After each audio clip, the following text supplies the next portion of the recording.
Hello folks and welcome to our game today. I'm joined as ever by Michael Verney. Huge weekend coming up. We've got league action, we've got football, hurl-up final, the Leinster final, the whole lot. Michael, how are tricks with you? Good, Shane. I'll tell you something. From before we started the show, the makeup artists have done a great job on us because we both look bright, perky and bright this morning, whereas I don't know if that was the case a few minutes ago. Definitely not with me anyway. No, I'm as sick as a dog. I'd say I'm not the only one at the moment. I'm not looking the fairest there on the screen at the moment. But sure, you've got grey lighting, I'll tell you that. Yeah, it's a bit too bright. It's a little bit too bright. I don't think it's doing me any favours. By the way, we're brought to you by ourstore.ie, which is the home of merchandise for OurGame.ie. Also, we've got some big coaching clinics coming up. Colm Spillane, Eddie Brennan and Owen Breslan, they're going to be in Kilmacud, County Cork. You can get the link in the video description.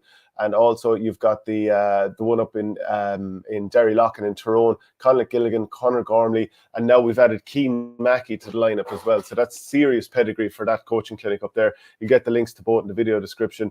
If you're watching the Harty Cup this weekend, it's a bit of an all-tip affair. You can check the video link as well. You can go and buy the stream there.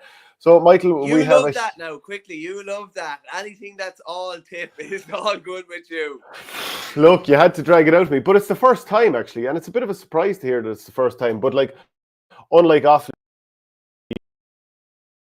players together and basically have the Offaly minor team, Tipperary teams, they just have the talent spread out throughout the county. And they're okay. They don't have the inferiority complex where we have to throw everyone together on one team so that we can try and win a schools competition. Right, there's a lot to digest there. The first thing I'll come back to is I'm surprised it's the first time there are two Tipperary teams involved. But I suppose when you had the likes of Coleman's of Fermoy and many more big hitters like that, that's a fair achievement. I presume there must be a decent crew of Tip minors from last year obviously involved, where before you say it, yes, to be Offaly yeah, but that's a great sign, and probably a fair sign that a fair few lads are going to have a right chunk of lads playing Fitzgibbon over the next couple of years. And again, that to me, I know there's games going on midweek and maybe they're not getting as much coverage as it should be, but that is the breeding ground of what's going to be your senior team, hopefully in 5, 6, 7 years or whatever. So good sign. So I don't know, maybe I'm going to have to take my licks in 4 or 5 years when Tipperary are maybe not dominating, but when they're back flourishing again. Yeah, I know that'll be next year when Tipper 2024 All-Ireland champions. Do you know what? Actually, you mentioned the midweek competition. Serious amount of drama throughout the week. There was penalty shootout last night. I saw UCD were beaten late on by TUD with an extra time point as well. And when you're talking about Tipperary, maybe they'll have a lot of players coming in fits in the coming years. Obviously, I coach out in UCD, I should say, with the fresher hurlers. I was actually noticing with the Sigerson Cup team with UCD. And I noticed even during the league games as well, there's not quite as many Dublin players as there used to be. Before when you'd have some of the biggest names in Dublin football involved in these teams, I just thought it was a little bit striking. And I wonder, is the conveyor belt slowing up a small bit? And I wonder if our viewers think the same in terms of where is the conveyor belt very strong at the moment? But that's surprising. See, the numbers advantage is still going to be there, but maybe they're not bringing as many through as before. There was a time, I'd say even around maybe Con's time when he won that Sigerson with UCD, and even before, where they were everywhere. They were literally everywhere. DCU were dominating. UCD were probably very, very strong at the same time as well, and obviously won it that year. But that's probably something, I haven't noticed as well. It's the same, you could say Kilkenny players would have been dominating Fitzgibbon to a certain extent in the early noughties. They're not probably dominating to the same extent now, really, you'd have to say. Probably, funny enough, a lot the Fitzgibbon is dominated by a lot of Cork players when you go down through it, particularly down around the colleges down there, and that's not really been reflected in maybe senior dominance, but maybe it will be in time. And there's an awful lot of Galway players, sure, isn't it? Yeah.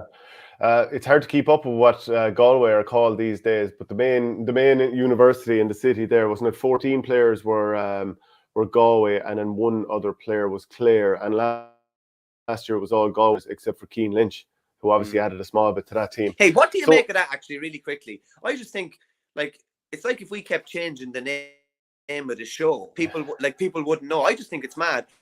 I like forever know it as LIT. I forever know it as GMIT. I don't know.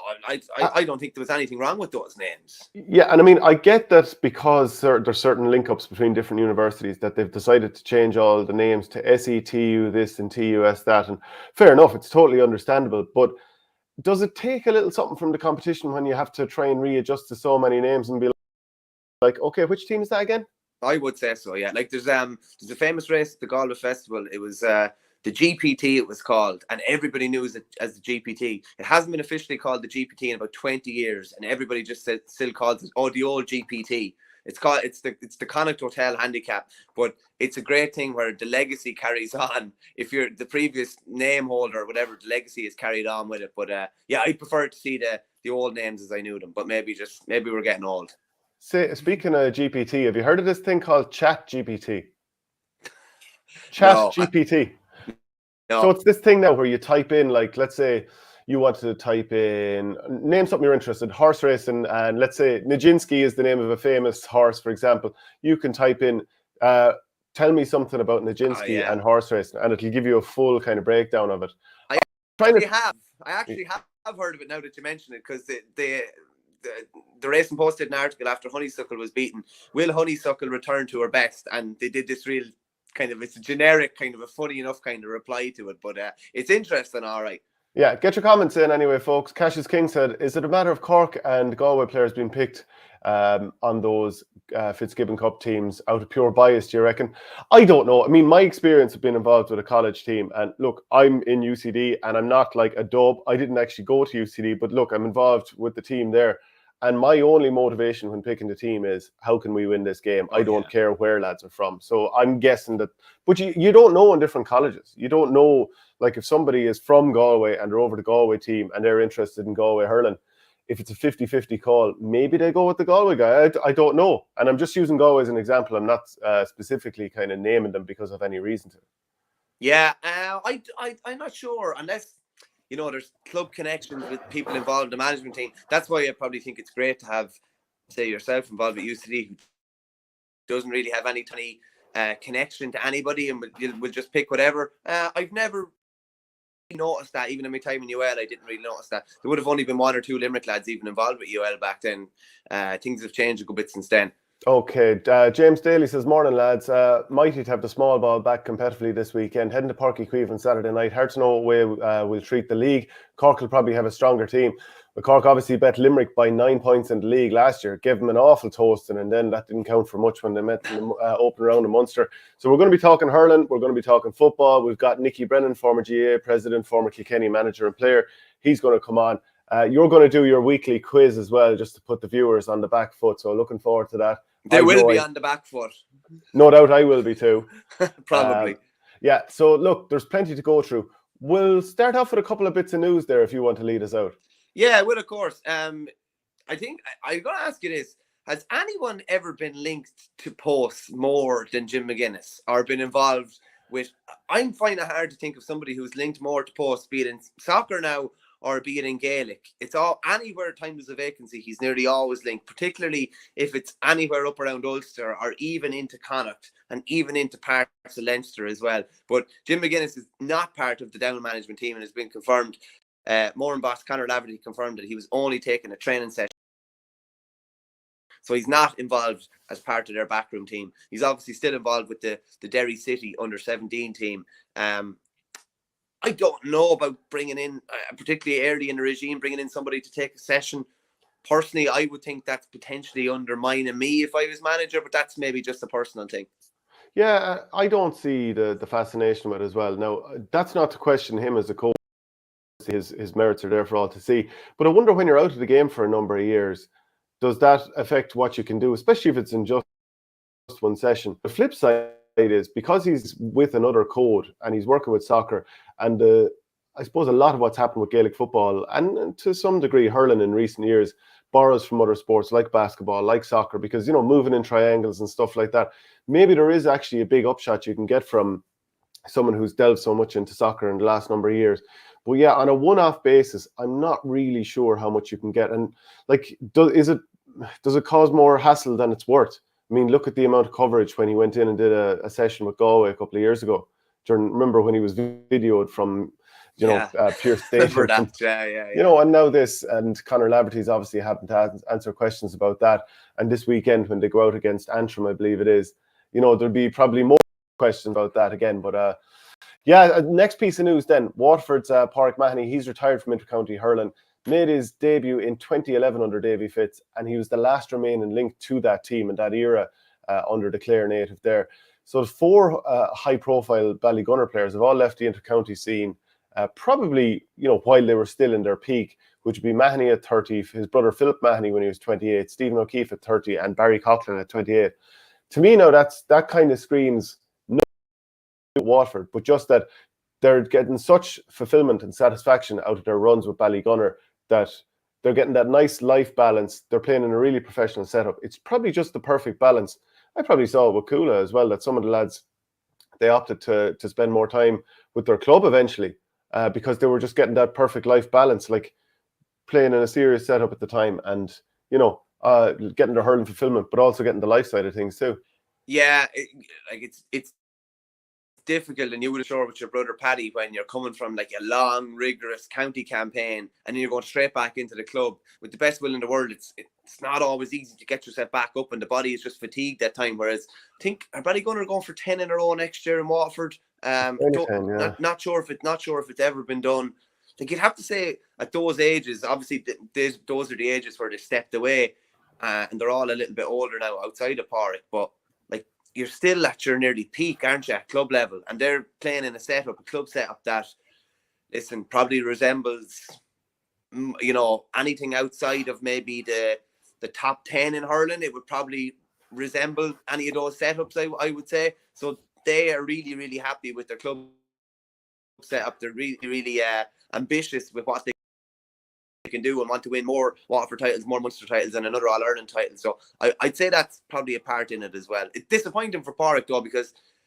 he was captain under Liam Cattle and never really got a run. Remember, he got injured then and never, he probably would have he's hardly featured for Waterford in the last 3 years. He didn't feature after COVID 2021. He didn't feature either because that championship was played quickly after, and he didn't really get a run last year. So disappointing for a guy who was a mainstay at county hurling for so long. Here's a question for you now. As soon as you're mentioning how professional the likes of Ballygunner would be, and we know they've Shawnee O'Donnell, the same statsman as Limerick, for example.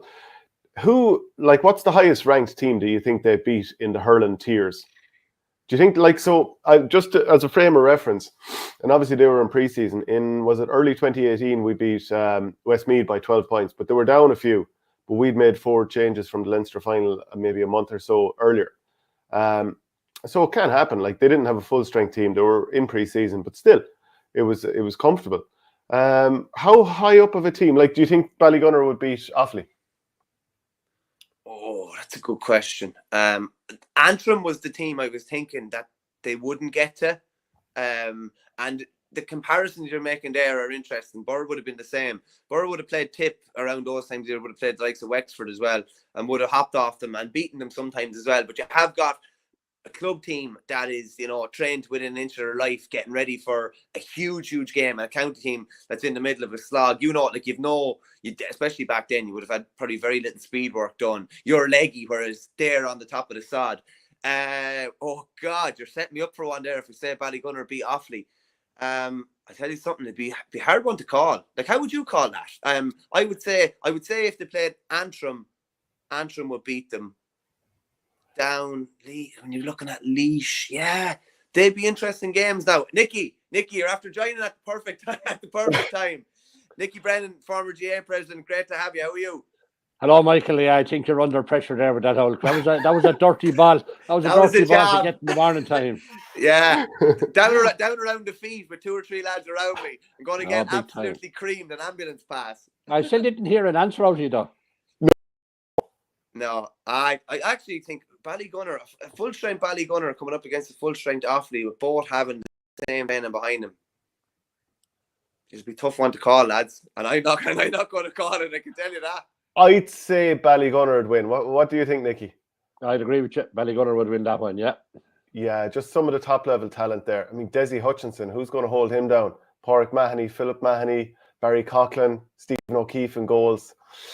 They have a lot of good club players there as well.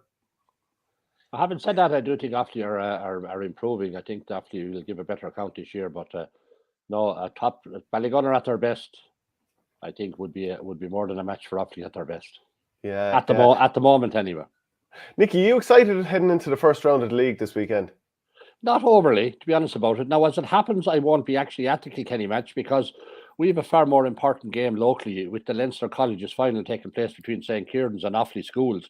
Another interesting development from an Offaly perspective. Actually, Michael will probably want to touch on that as well. So as it happens, I'm not going to Antrim because of that. Wasn't sure if that's going to be played because Coláiste Cullen from Tullamore are actually playing a Leinster semi-final in senior football on Friday, and they have 3 players from that school taking part on Saturday. So it's a bit stretched to ask the young lads to play 2 big matches one day after the other. So I'm a bit surprised that both games are going ahead. So no, that's what I'm on duty on Saturday. And but thanks to GA Go, I'll be keeping an eye on the game in Antrim. Yeah, how do you think that Leinster final will go? Very interesting. Now, I covered Kieran's and Coláiste last week. Kieran's were generally on top in the first half, but Coláiste got a goal just before half time from Dara Purcell, or David Purcell, I think it was, the brother of Dara, who's playing on the Dublin senior team. Was it Sean? And, no, but David or Sean, I'm not sure which of it was. But they scored a goal just before half time, got it back to 4 points, but Kieran's are very dominant in the second half. Interestingly, had 2 players back that hadn't played for a couple of months, Bobby Murphy, the Laois minor, and Bill Hughes. Now, Bill Hughes is a huge man from Venice Bridge. Got a lot of injuries, actually. Played in goal for soccer, I think, for Waterford at youth level. But he's a huge, big man and a very good hurler. Now, they're back, but they didn't have Harry Shine and Ben Whishy, who are, again, 2 really good forwards. But the Offaly schools are doing very well. I saw Burr comfortably defeat Castlecomer in the B semi-final last Thursday as well. And I'd expect, I think Kilcormac might be coming up on the other side. So you're going to have 2 Offaly schools in B Leinster. But this will be a good match on Saturday. This effectively is an Offaly under-19 team, maybe an under-20 player or 2 in it as well. So it is their county squad, and Leo O'Connor is also involved in it. So this is maybe a real opportunity for Offaly they have their under-20 campaign really up and well with this particular outfit player. So it'll be a cracking game in Kilkenny. Shots fired, Michael. No, I'd be straight with you, Nicky. From an Offaly point of view, this development couldn't have come at a better time. Like basically striking while the iron is hot. I think it's really interesting they're playing Kieran's obviously in Nolan Park. The last time the vast majority of these lads played in Nolan Park, they had the biggest heartbreak of their lives, I would say, nearly definitely of their hurling careers anyway, when Tip caught them at the end. Just something interesting to note, like Kieran's lads are obviously training together the whole time themselves. Offaly are training very, very little, essentially just playing the games because they're all involved with their colleges. As you said, there's 3 lads. I think it's Owen Burke, Turrigainen and Killian Martin involved with Coláiste Cullen in the football. All the Brennan's lads are involved with Brennan's. All the Kilcormac lads are involved with Coláiste and Cormac. So they're not together that much, but it is a pretty star-studded team, and it's going to be interesting. Where's Killian Corkin line out actually for Kieran's, Nicky? Well, he actually wasn't penciled to start last week because they thought he might be injured after the Shamrocks game. Remember, he came off towards the end of the game, but he did start at cornerback. He was absolutely outstanding, and so they took him off in the last 10 minutes at that stage. That's gas, because he tweeted me from Goran Park on Thursday. They were definitely enjoying themselves, and 2 days later he's starting a cornerback. So they were. They recover quickly. They did enjoy themselves, in fairness, and I think they enjoyed themselves over the weekend as well. But a very unusual scenario in that Kieran's team last Saturday. You had Killian Corcoran and Niall Shortle, just fresh from winning Club All-Ireland finals in Croke Park the previous Sunday. And you had Killian Dial, who's the captain of the Kieran's team, actually came on as a sub for a few moments against Wexford in the Welsh Cup. So where have we seen colleges players playing at such an elite senior level? I tell you, lads, it's a young man's game now. Yeah, but you were supposed to do a few years of S&C before you're able to compete with adults before. Remember, like Kilkenny used to have lads sitting on the panel for 2 or 3 years before really establishing themselves at 23 or 4, Nicky. Yeah, no, it's a fair point. Okay, well, Niall Shortall and Killian Corcoran haven't played at inter-county level. I mean, Killian Niall got a run, all right, and maybe he'll make the squad for the league. I'm not sure. But in fairness to Derek Ling, and I know we'll be coming on to that later on, he's brought on a number of players from the under-20 squad, and I think the purpose of that is not so much that he's going to throw them in immediately, but they need to get into the whole groove of what it's like to be part of an elite senior squad, the sort of work you have to do to build yourself up to become part of that squad. And while he might not have any great expectations for this year or maybe next year, this is a process they have to go through now in order to become inter-county players. I mean, they wouldn't match up to the physique of, say, the Limerick players at the moment at all. But nevertheless, they've been doing okay. I mean, Billy Drennan has had a very successful Walsh Cup. He was injured the last day, couldn't play against Wexford. So it'll be very interesting how Derek Ling will line out his team on Sunday. Will he revert back to the more established players? Or will some of these lads get a chance, which I suspect maybe they might? Yeah, a final question then on this Leinster final. How did Aaron McAvoy and Anthony Ireland Wall play for Kieran's? They played well. McAvoy was in the middle of the field. He actually was the partner to Killian Doyle in the middle of the field and played very well, was very good on frees, very accurate on frees. Anthony Ireland 10, got a couple of points, worked hard. Player now that has a bit of experience. Kenny for a few years, and but his club colleague Ben Whitty was missing, who was a big loss, and Harry Shine, who actually couldn't play in the under-20 All-Ireland last year, and he's had hamstring trouble, which he also pulled it again, having went back to play with his club in under-21 last year, which was probably a bit risky playing him anyway because he hadn't been fully covered. So he's struggling now, and but those two guys there, McAvoy and Wall, good players. But look, Michael put his finger on it. The Offaly chaps are coming to Nolan Park. A scene of huge disappointment for them. They had one hand on the All-Ireland trophy. So look, it's not a venue that they'll have any problem with. They'll be comfortable there, and it'll be a cracking game, I think. So this weekend, it's the first time since 1998 that Kilkenny have been managed competitively by anyone outside Brian Cody. Can you remember that? Obviously you do. You were there as a player and a manager in different eras, Nicky. But if you were to try and think back of Kilkenny early to mid 90s, pre-Cody, what do you think of when you think of that Kilkenny era? Well, first of all, during the early parts of those 90s, I was county chairman, and as county chairman, you were also a selector on the team. So I was a selector for 4 years with Ollie Walsh, and during that period, obviously, we lost the first All Ireland to Tipperary. Tip probably deserved to win it, to be fair, but still a deflected free Michael Cleary off Liam Welch's hurling into the back of the net. What you say? Acute free. Yeah, that's okay. That's allowed as well. I can't argue with you there. But the result might look, maybe it was different. I don't know. But I will say that after we lost that final, I mean, how times have changed.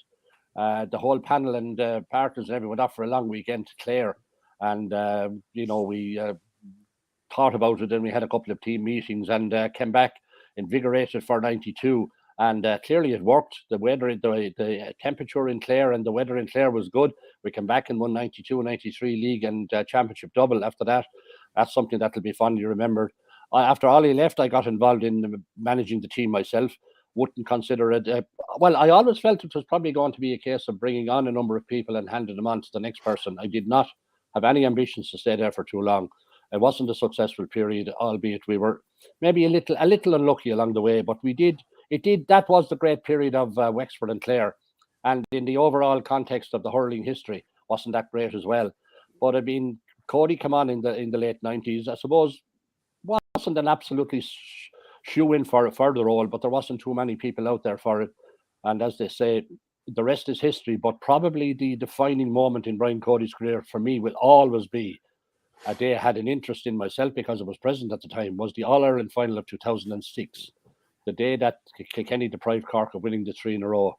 That was the day that after breakfast in under Croke Park, I'm not sure what happens now, but you have breakfast with a few people under the stand. I told Liam Mulville we'd go out and look at the pitch. And I nearly died when I saw how high the grass was. And the grass had been cut by the groundsman the previous evening, but was a very, whatever way the temperature was that night, the grass actually grew overnight. I said, there'll be a warder here. They'll say that I got the grass set up on this. And even as late as a couple of months ago, when Donald O'Cusick was talking on the Sunday game, he referred to the height of the grass in 2006. So he didn't forget about it. But Kilkenny defeating Cork in 2006 was I believe was the defining game in Brian Cody's county career, because when he lost that match, I'm not sure what would have happened. but winning it, and the team just propelled on to greater things thereafter. Nicky, can I just come in quickly? Did you say as county chairman that you were like it was part of the deal was being a selector with the senior hurling team as well? Yeah. At that stage, yeah. I was the last of the county chairman that the chairman was automatically one of the selectors. Yeah. It's a great way to get yourself in on the county setup if you wanted to, like, just go bald headed for chairman and you're in. Like, Jesus, you couldn't do it now. Like, it's mad to think. Michael, I agree with you. And I mean, really, could I do it then? I mean, time wise, I mean, I was never at home. It was just chaotic. Now, I only live about 7 or 8 minutes from Kilkenny, and that was a help. So if you were living a long distance, it could be. And I mean, obviously, you were expected to be a lot of training sessions and all of that as well. But it was look, there were very different times. I mean, the physical preparation of the team was not like now, where you players spend so much time in the gym. I mean, you had to work on your own, and there was a level of gym work, but it was not as sophisticated. The scale of sports science attached to intercounty teams then, no comparison to where it is now. It doesn't even fit on the same page. Just your days on the side manager, is there any good or bad, any day that really sticks out when you were walking the sideline in a big game at Kilkenny? Probably, yeah. One that sticks out a mile actually was a quarter final against Galway in Thurles. We were playing against Galway, and going in at half time we were down 11 points, and there was Kilkenny supporters were absolutely livid. They would have ate me and spit me back out again going into the dressing room at half time. But ironically, we went in, and what's one going to do now? There's no point in getting out of hurling and breaking it off the table. That just was nonsense talk. So we had a calm and collected talk, and we chatted to the players.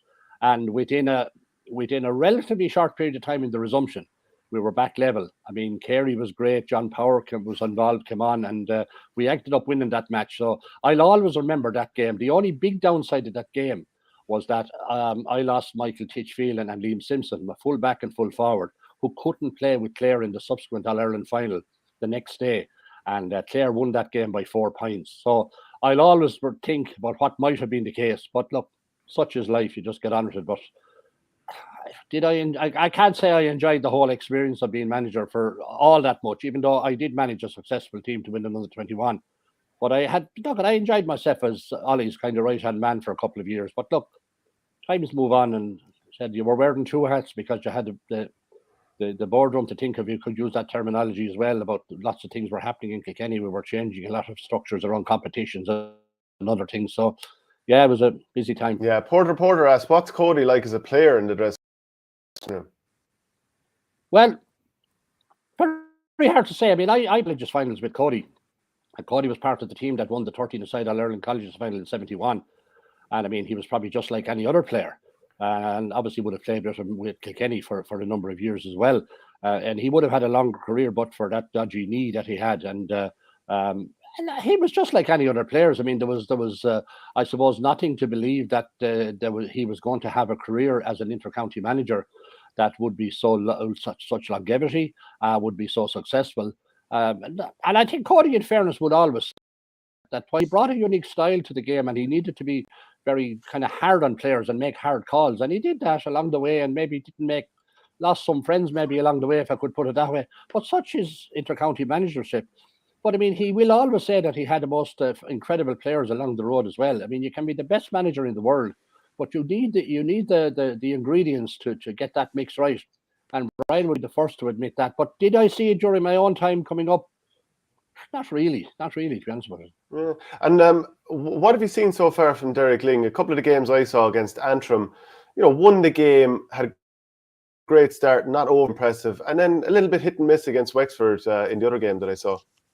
I think the difficulty with Derek is that he's probably been trying 40 players maybe so far throughout that. So he's more or less, often in a case like that, it's a case of maybe players being used and to see can they cut it at all. If not, cut him from the squad and that. So very, very hard to say what he's learned. I mean, he's got some of the younger players have done well. I mentioned Billy Drennan there in the first 2 matches. I mean, he had great games against Laois and against Offaly. But I mean, and I suppose what did Drennan show on that? He showed that look, he could be up for this. But Billy is from a junior club, Galway, and I've long said that it is very difficult for a junior club player in Kilkenny to make the senior squad. So in my view, Billy needs to be part of the squad for a period, get into the whole area of the physically developing stronger, being part of the squad, getting into the training pitch, and experience in clashing against senior club hurlers on a regular basis, and that's the one way you'll bring the game on. So it's very hard to know. Kilkenny did not have the Shamrocks players. I think some of them might be back at the weekend. I see Owen Cody scored 112 for SETU Carlow last night in the Fitzgibbon, so he's obviously back in action with them, and maybe as captain he might be keen to lean Kilkenny out on in Corrigan Park on Saturday. So we just don't know who Kilkenny will have, and there's a few other lads haven't kind of come back fully yet. We have not seen anything of much of Hugh Lawler, I think, Owen Murphy, and then there's the Shamrocks guys as well. So it's very hard to know what team they will put out, given that he's been trying a lot of new players and seeing what they might show up in the league, or in the Welsh Cup, and obviously the selectors have formed opinions about those, and let's see.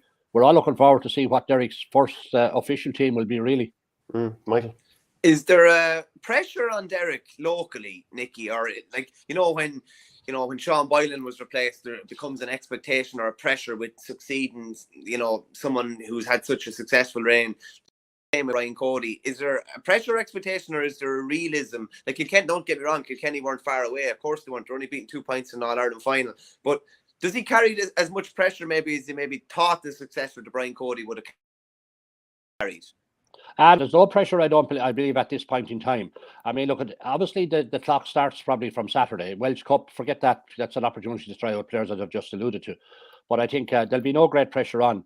Look, if Kilkenny are being beaten and beaten heavily in every match, maybe you'll hear the rumblings behind the scenes. But certainly he's not going into this game. He's seen as a good, genuine guy who worked with Cody as a selector for many years. He was a diligent, hard-working midfielder who took on responsibility in his own playing days.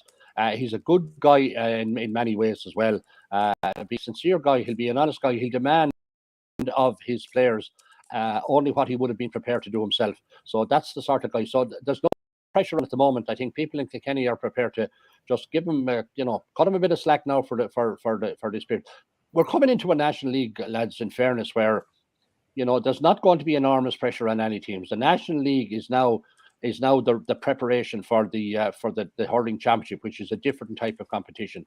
So it's unlike the football league. It's not likely to have the same competitive edge per se. Now that doesn't mean that Kilkenny won't want to go out and win every match and all the rest of it, but it doesn't have the same sort of implications. And there will be a level, I think, across all the teams of continuing to evolve the structure of their teams, evolve players from in different positions to see what can work come the championship, because this is the opportunity to get things right. Because once the ball is thrown in the first round of the championships in the two provinces, then I think you're going to see the real serious hurling for this year. Yeah, let's ask you. Sorry, go on, Shane. I was just going to say, Led Zeppelin said, "Are you going to preview the hurling league, or was it done on a different stream?" No, we're doing it here. We're starting off with Kilkenny, though. Michael, jump in. Can I just ask you, Nicky? The league has kind of lost its kind of jeopardy, shall we say? There's no apart from probably Laois, Westmeath, and Antrim in Division 1A and Group 1A and Group 1B. There's no one really. None of the big teams are going to get relegated or anything like that. Like, do teams actually want to get to the final at this stage? Is it a bit mad that we have a league scenario, for 2 months, and then we're going into another league in the Munster and Leinster leagues? Has the league lost a lot of its appeal? I don't know, are a lot of people as enthused by it maybe as they would have been before? Well, that's exactly the point that I kind of have alluded to, Michael. You're right. I think it has lost some of its lore from that perspective. But I would say this, that the Wilson crowd's going out to matches. And at the end of the day, if you get to the latter stages of the league, there's a very decent payout to the counties in terms of revenue and also that. And it's also a contributor to the J player injury scheme. So that aspect of it is important. But I think you're right. I do think the league will generally be used by all counties. We saw last year with Limerick in the National League. They really knew that they only had to beat Offaly to stay in the top division, and John Kiely was prepared to do that, to try out players and give them an opportunity. And you're generally going to see that. Now, having said that, I think Cork would want to win the league this year for their own sake. I think it would be psychologically, I think it would be good for them. It's hard to see Davy not going into a competition and not wanting to win it.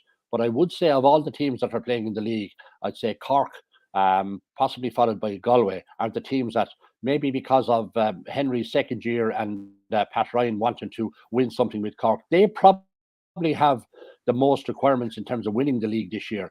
It's probably that same pressure wouldn't be on, say, Derek Ling and Kilkenny to win the league this year. I believe. I think it'd be great if he did it, but it's not going to lose a night's sleep over if he doesn't. But I do think Cork are the team that probably more so than anybody would like to get their hands on silverware, maybe to just get something back into the county. Yeah. Do you find it hard to predict how this season will go? Outside of Limerick, we know they're going to be very strong, but there's so many managerial changes, Nicky, that it's quite hard to kind of nail this down. Yeah, look, probably. The league might give some indication of where counties are at, I think. And while I'm not expecting it to be really competitive, I think there will still be some very good games, and we'll get a better idea of the players that are shaping up. Again, Waterford have lost a few players. Dublin have lost a few players. So where does that leave them? I do think Galway's second year under Henry Shefflin will be a big year for both Galway and for Henry himself, to be fair. And I'm expecting a real big effort from Galway. I know he's, again, trying out new players. And there's going to be a lot of responsibility on some key players that he's still going to be looking to towards central defence. Garrod McInerney and Dahi Burke and people like that. They're still the core of his defence. He's going to have to see, are they going to still be able to deliver for them? Cork, as I said, are really trying to make a big effort now with Pat Ryan. Clare, a bit unpredictable, probably in a huge dependence still on Tony Kelly. And as you said, Michael, look, Limerick are still the team to beat. The one thing I would say is that with every team like that, and Kilkenny were the same during their golden era, while they will talk outwardly about having plenty of energy and wanting to keep going and wanting to win 4 in a row and all of that, at the same time, the lads are a year older. Other things are happening in their lives as well. And will they have the same enthusiasm? Outwardly, they will say they have, but deep down, will they have? And I think the pack are maybe getting a little bit closer. But still, at the same time, if you ask me today who's the likely winners of the All-Ireland, you'd still say Limerick fair, but I think it could be a lot tighter. Kilkenny got 2 points there last year, and while Limerick were deserving winners, still a very tight final. Cian Lynch and Peter Casey back, though, that does kind of alter things a little bit potentially. Daly wonders your predictions for the year ahead. So you have said Limerick there, and I presume you're going to say Limerick to win Munster. What about Leinster? I think that Leinster will be interesting. Again, I suppose, hard to know about Wexford. I mean, forget that there was plenty of enthusiasm down there in Wexford Park in the Welsh Cup game, and that's much more than out of the occasion as anything else. I think if Kilkenny, would be probably a little bit stronger than Wexford if push comes to shove. Very interested to see what Michael Donoghue will get out of Dublin this year. And but Galway, I think Galway could be the team to win Leinster this year. I think that, again, from Henry's perspective, it would be important for him to start winning and bringing a trophy to Galway at this stage. And the Leinster Championship might very well be the one that might work out at this year. But that doesn't mean, but I do think Kilkenny will come back in. And, if they can develop under Derek Ling, if he can get the players who were the mainstay of the team last year. I mean, he probably has 6 reasonably settled backs. Will they be the same this year? In my view, he'll have obviously Tommy Welsh, Hugh Lawler and Mikey Butler in the full back line. In my view, the wing backs this year, I think will probably be Darragh Corcoran and David Blanchfield. And personally, I'd always play Pádraig Welsh centre back. I think he's the safest pair of hands that's there. And maybe there'll be options up front. So Kilkenny will not be far off the mark now when everybody comes back together again. But I do think in Leinster it will be Galway. In Munster, I still think Limerick will be the team to beat. But I would have a sneaking feeling that Cork might be thereabouts. Just on Galway, Nicky, how important was it after going pretty well throughout the round robin stage, really disappointing Leinster final performance, to be able to dig in and get a result against Cork and then run Limerick pretty closely? Like, it wasn't a dream first year for Henry, but that's not necessarily a bad thing. I imagine he would have learned a lot and the squad would have learned a lot. And while they were beaten, obviously, in that All-Ireland semi-final, you kind of finished thinking, and I think a lot of people are thinking, there's a lot more in this. There's a lot more to come from these lads. And like we were talking about the amount of Galway players playing Fitzgibbon, like they have an endless amount of talent coming through from all those All-Ireland and Winner minor teams as well. No, I agree with you there. I think they did very well last year. I mean, they're very impressive against Cork, and it was tight enough. It was only really in the latter stages and in injury time that Limerick actually pulled away. That's often down to experience, where you have people who've been through the trenches, as it were, know how to get over the line. Galway, maybe panicked a little bit at the end, missed a couple of scores they could have got from play. But the issue with Galway here is you've just alluded to all the good players they have playing Fitzgibbon at the moment. And maybe, Michael, that in a way sums up Henry's dilemma. He has a whole lot of players at the one particular level. And I think that's the dilemma. How does he know what's the best 15, or if there's 5 or 6 who are automatically on the team, how does he pick the other 10? That is the biggest dilemma. And that dilemma, by the way, was not just Henry Shefflin's. That was there in the past with previous managers also. And maybe that's where players who can come through in the league. I mean, there was just a note on screen there about Kilkenny and Galway being 50-50. I think that's a very fair assumption. There's not a lot between those two at the moment, and they could very well end up in a Leinster final. But I think his dilemma is knowing what players to bring in and what players to leave out. It's like the old song. What's the old song? Will you give us a bar of it? Go on, that's good. It's too early in the morning for that. Nicky, expecting a big team from our big year from Tipperary. I'm sure you have a soft spot for Tip. Yes, so there are great rivals across the border. In fact, it's very funny actually that during obviously my own time then, which probably most people watching this wouldn't even remember. But Jerry Henderson used to say that one of his biggest disappointments was never playing against Tipperary in a serious big All Ireland final or semi-final, because Tipperary were in the doldrums at that stage. But no. Liam Cahill knows these players. I mean, he's not just like any manager going into a county from outside type of thing. He's back among his own people. He knows these guys from underage, and he'll know what they can deliver. So I think there's a good year coming from Tipperary. Again, it might take Liam Cahill a year or two to gel this group of players together. But I do think that Tipperary will become serious players. Maybe not this year. But I do think Cal will do a good job with him, along with Mikey Bevins and all that. They know these lads, they know what they're capable of, and I think they've proven it. And the players that they're going to use in the main will also know Cal and Bevins as well, because they've had him at underage to a large degree, so they'll know what to expect. So there's no great surprises there. Tipperary will be certainly contenders this year. You never ever write off this. There's 5 or 6 counties there at any stage could be very serious contenders. Tip will be one of them, but I just what are we talking about, Nicky? Contenders to be 4th or 5th in the Munster round robin? Jesus, no. No, I think when you're starting out the years, what teams are likely to figure at the latter stages of the provincial championship? Because bear in mind here that you have a provincial championship, but then you have a kind of another championship starting all over again, because you have 3 teams from within that 5 are going to be going forward into the latter stages. So you effectively have a second championship as well. So I mean, a team that comes second or third, you know, they can actually still be very, very prominent in a championship. The only thing about it is that because all the games are coming so close together, and this is always the caveat with every county, the structure of the championships now mean that both the provincial championship, which is round robin, followed by the knockout stages, is all happening within a very condensed period of time. And if you lose 1 or 2 key players to hamstring injuries or other type of injuries, they just probably not be able to get back. And if you're missing a couple of those in any given year, that could be the difference between winning and losing. It's as simple as that. And that's our championships now. And it applies in Gaelic football as well. But it's a real issue in hurling where you just don't have any time to recover, and are adequate replacements sitting on the bench. There might be decent replacements, but they just not might be of the caliber of the player that is the rest of the championship. That managers have contenders. That's why I suppose they want to give as much game time as possible during the course of the National League as well, to see can they build up that absolute squad of 25 players, knowing that any one of these players on any given day could be asked to do the job, and are they up for it and are they ready? Yeah, it just sounds like Verney's the only one who thinks Tip won't get out of Munster this year.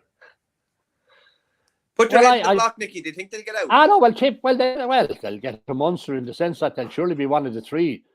If not, we'll be having a post-mortem here in July about Tipperary. But yeah, I'd expect them to.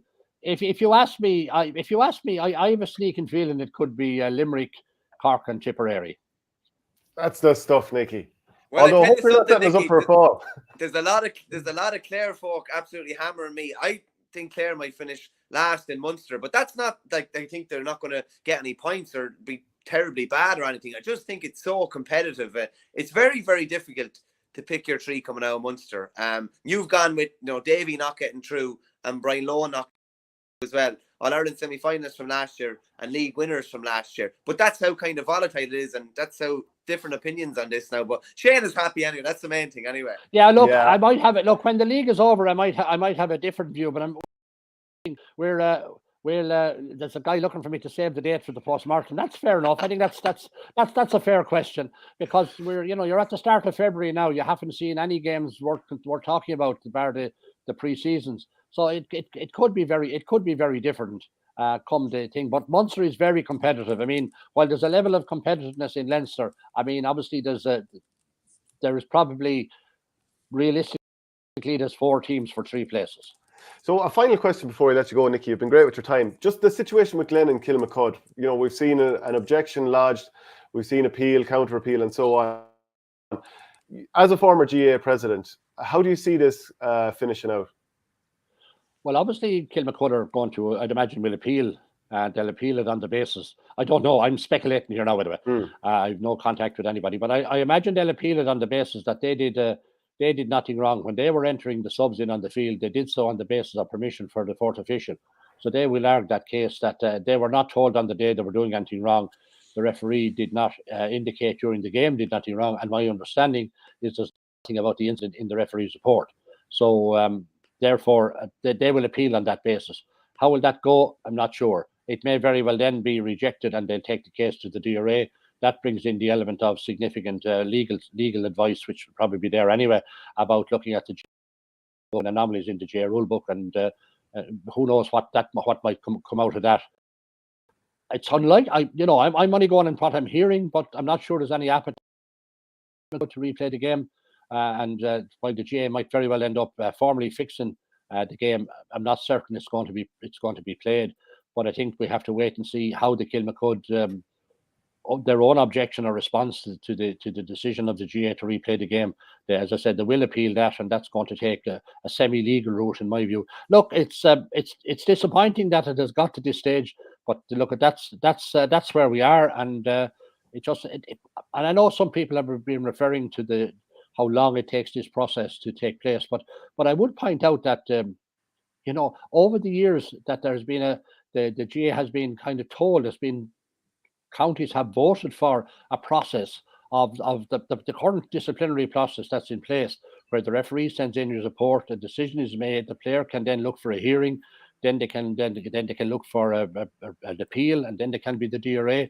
That process is something that was painstakingly gone through years ago, and I think it was pointed out at the time that this was always going to lengthen the process of getting to a final decision, and that's what we're seeing now.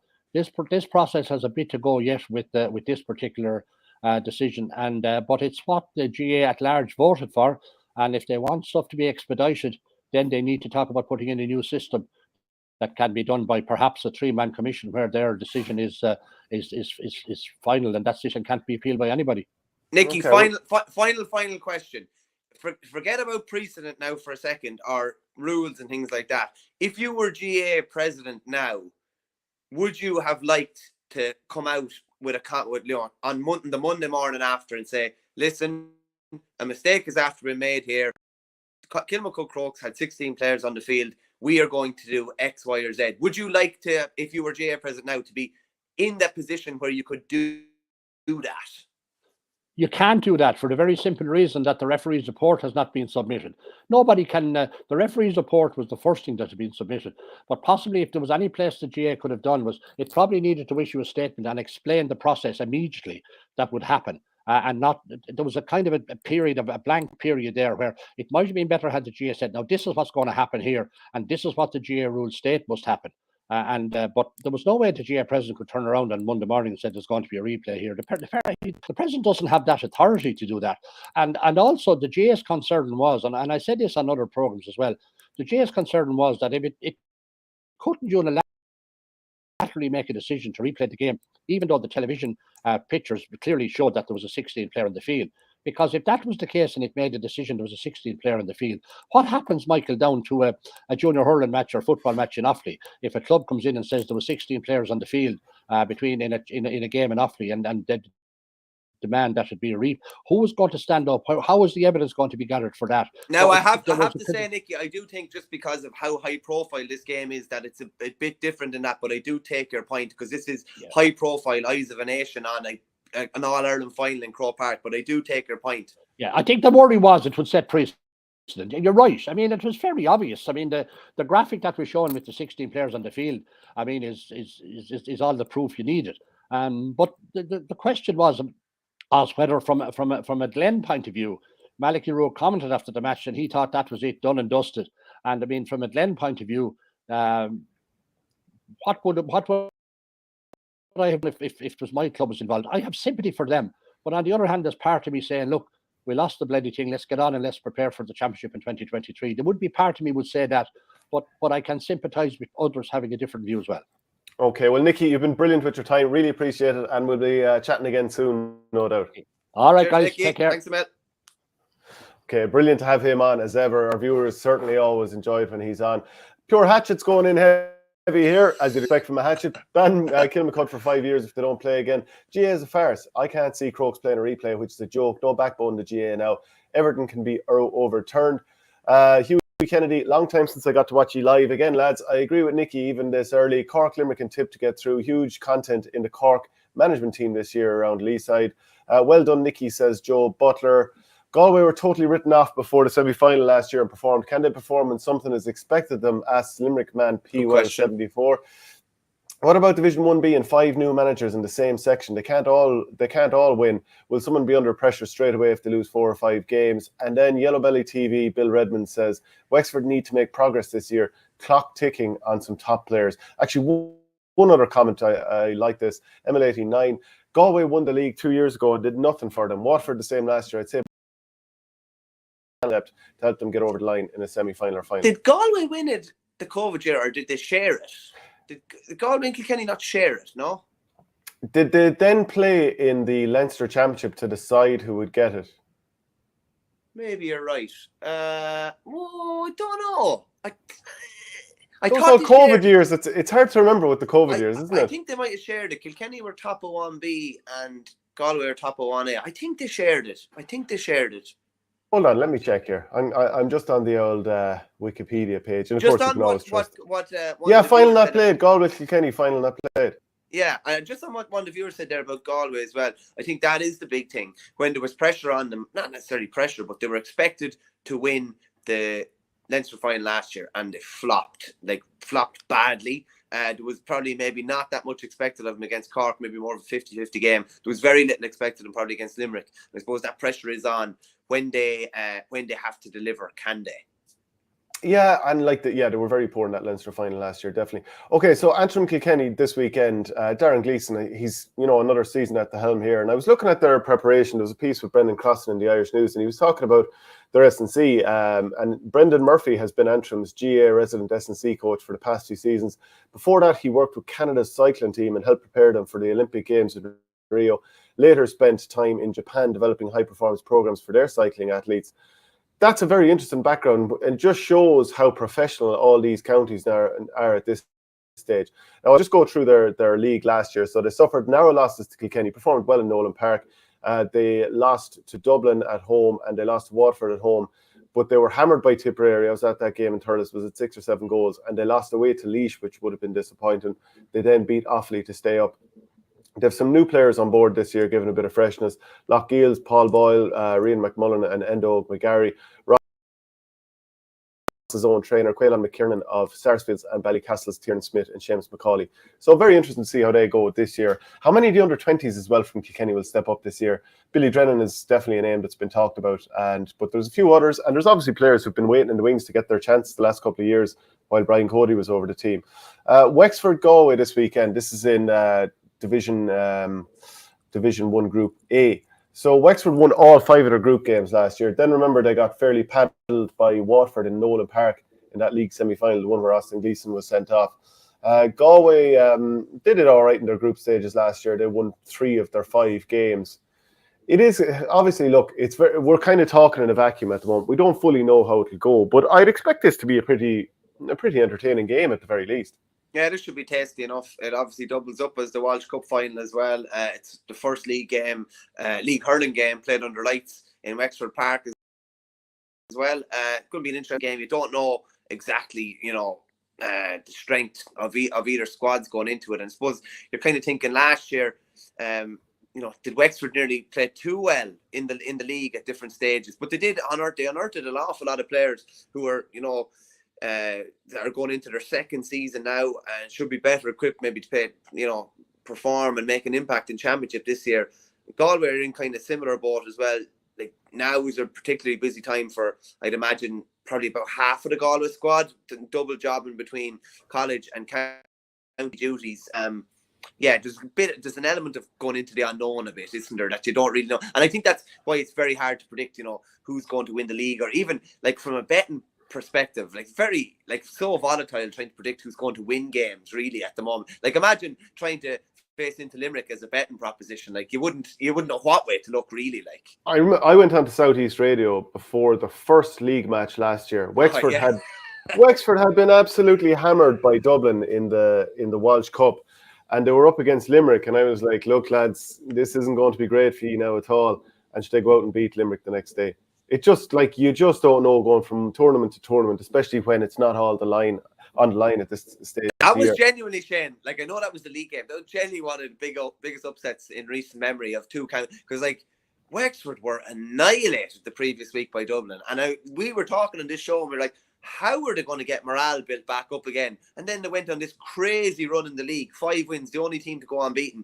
And then obviously Waterford gave them a bit of a scutcheon in that semi-final where Ozzy was sent off at the end. But like it was mad. I thought that, and to keep the All-Ireland champions to 11 points, that was bizarre. Yeah, it was. I suppose the other thing is, how's Kevin Foley going to get on this year? He had been really good for a few years, but maybe like Sean Murphy, you play the sweeper role too long, and then maybe when you have to go out and play a different role where you're up against somebody and you get into account rather than just judging where the ball is, it might take a little bit of time to get used to it. He also had injuries last year, but if they can get him back to his old form, it's that old cliche like having a new player involved. They obviously have Richie Lawler, who's looking good. Corey Byrne Dunbar has been good. Conor Hearn, so they're developing their panel. Jake Furman was very good in the Walsh Cup there at one stage as well. Right, Tipperary against Laois. So this is the Battle of Ballingarry. Willie Maher against Liam Cahill. I mean, it is interesting, and Darragh Flynn, who did some of the prep for the show, he was looking at other examples of where you have people from the same club managing against each other at inter-county level. So from Errigal Kieran, actually, you can get your comments in because this mightn't be an exhaustive list, but it's certainly a nice few of them. Mickey Hart against Enda McGinley, both Errigal Kieran, that was Loud against Antrim. Hart against Canavan, again, Errigal Kieran, Tyrone against Fermanagh.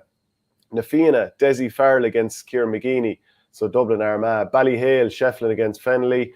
St. Finbar, so you had Jimmy Barry Murphy up against John Allen, against Gerald McCarthy, against Gerard Cunningham, against John Maya. James Stevens, you had Georgie Lahey against Fan Larkin, so that was Laois Kilkenny. St. Vincent's, Kevin Heffernan against Mickey Whelan, Dublin against Louth. And Crossmaglen, Tony McEntee over Sligo against Oisin McConville of Wicklow. So, like, it's happened quite a few times, probably more than I would have expected, but there's probably more out there as well that we're not even thinking of. Yeah, I actually put that list together myself. Did you? Yeah, I did. Yeah, no, I did. Yeah, because Darragh does a lot of good stuff, so does a pile of stuff and makes our job an awful lot easier. I can tell you that. It's mad, Shane. So that Battle of Ballingarry is tomorrow, and then I only kind of happened across the fact that Tony McEntee and Oisin McConville are playing the next day. So, like, I don't know. I before I started thinking about this, I was like, the Battle of Ballingarry, has this ever happened where two clubmates have faced off on the line? And there's a decent few examples. It'd be interesting to see if the viewers have a few more. Like the bars, the amount of them there's been involved in Jimmy Barry Murphy is remarkable. And generally, I think from a Ballingarry point of view, it's particularly unique because, like, Ballingarry, that's a pretty small club in South Tipperary. They don't think they've ever won a Tipperary championship. But look at the other clubs involved. Errigal Kieran, Nafina, Ballyhale, the Bars, James Stevens, Vincent and Crossmaglen, like 5 or 6 of the biggest clubs in the country. So it's a phenomenal achievement from a Ballingarry point of view to have 2 inter-county managers born within 2 years of each other, manning the line for 2 different counties. Yeah, there's got to be people out there who know plenty of other examples. Dennis Hayes says, watching live from New Zealand. up the treaty. What time is it over there? It's probably 9:30 at night type thing, is it? Yeah, I think it's mad over New Zealand. My brother lives over there. Not only is the time flipped completely around, so what are we now? They're in summertime now as well. So it's mad. Maybe we should do, in the winter time or something like that over here. We should try to be doing shows down under in these places where we get a bit of sun in our back.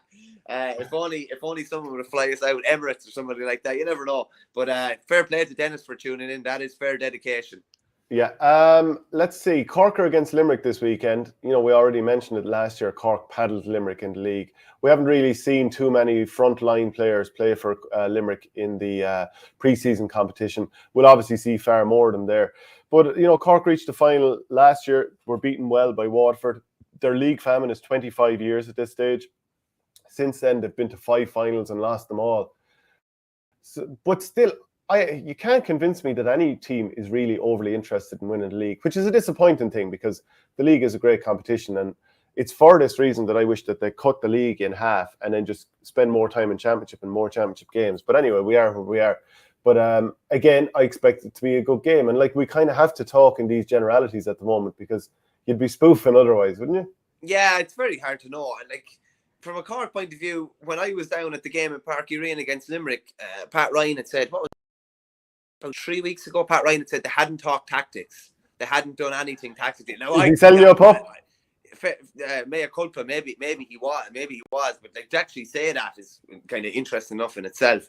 But I don't know. A lot of these teams are going to play each other again as well. How much are you going to show of your hand? Teams that you're going to be playing maybe in the first round of Munster or something like that. If you're meeting them in the league, are Limerick going to show when they face off against Waterford and vice versa? Because you probably want to have something in your back pocket maybe for that game. But we said it for a while. Yeah, maybe Cork would like to win a league. Last year was probably the time if they were going to win a league and kind of banish any ideas that they're not able to hurl at this time of the year. But there's a lot of new managers coming in where you're just thinking, they'd like to hit the ground running here and pick up a title if they could.